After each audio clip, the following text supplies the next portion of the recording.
Why do meerkats stand up? They are super cute, with bushy, brown-striped fur, a small, pointed face, and large eyes surrounded by dark patches. They are truly adorable. These extremely social animals live together in burrows, which they dig with their long, sharp claws.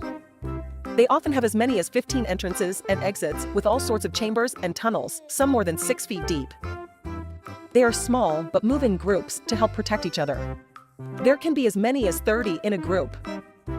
Meerkats stand on their back legs for increased height to survey their surroundings or to call out to other group members if any predators are close by.